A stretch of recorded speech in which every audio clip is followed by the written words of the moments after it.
హైదరాబాద్ సనత్ నగర్ లో మాజీ MP Anjan Kumar birthday వేడుకలు ఘనంగా జరిగాయి. ఇక బస్టాండ్ దగ్గర కేక్ కట్ చేసి అన్నదానం చేశారు ఆయన అభిమానులు.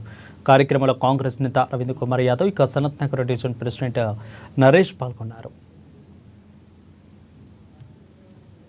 చేయనటువంటి పనులు Anjan Kumar Yadav second bad parliament సభ్యునిగా ఎన్నికైన తర్వాత ఉన్నటువంటి ఆయనకు 7 నియోజకవర్గాల్లో ఉన్నటువంటి గమనించినట్లయితే అందులో సనత్, సికింద్రాబాద్, మషీరాబాద్ మరి ఉన్నటువంటి అన్ని నియోజకవర్గాల్లో కూడా ఆయన అందించినటువంటి సేవలు మనం ఈ రోజు కూడా మరవలేం. ఒక సామాన్య కార్యకర్తగా మరి ఈ రోజు రాష్ట్ర స్థాయిలో దేశ స్థాయికి ఎదిగినటువంటి అంజన్ కుమార్ అన్న మరి వారి పుత్రుడు కూడా మరి ఈ రోజు ఉన్నతమైన స్థానంలో ఉన్నాడంటే వారి హైదరాబాద్ నగరానికి ఈ పార్టీ తరఫున అందించినటువంటి సేవలని మనం ఒకసారి గమనించాలి. అప్పుడు యాదవ్ల యొక్క పవర్ చూసి ఎన్టీఆర్ కూడా తన యొక్క క్యాబినెట్ లో 9 మంది మినిస్టర్లను ఆయన ఎన్నుకున్నట్టుగా మనం చూస్తాం.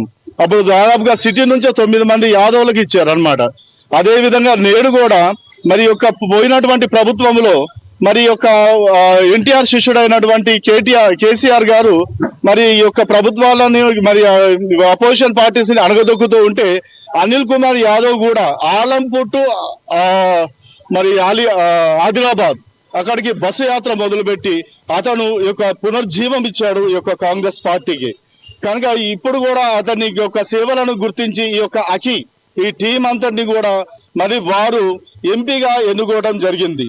కనుక వారి యొక్క సేవ నిరంతరం ఉంటది. బడుగు బలహీన వర్గాల శ్రేయస్సు కోరేటటువంటి అంజన్ అన్న ఎప్పుడు కూడా, నేను ఒక క్రైస్తవుని, ఆయన కూడా నాకు కూడా ఆయన ఒక మామగా ఉంటాడు. కనుక ఆయన అందరికీ అందుబాటులో ఉండేటటువంటి వ్యక్తిగా అతను ఉంటూ ఉన్నాడు. ఇక్కడ మరి యొక్క కార్యక్రమం జరిపిస్తున్నటువంటి డివిజన్ ప్రెసిడెంట్ గారు మరి నరేష్ గారిని బట్టి అదే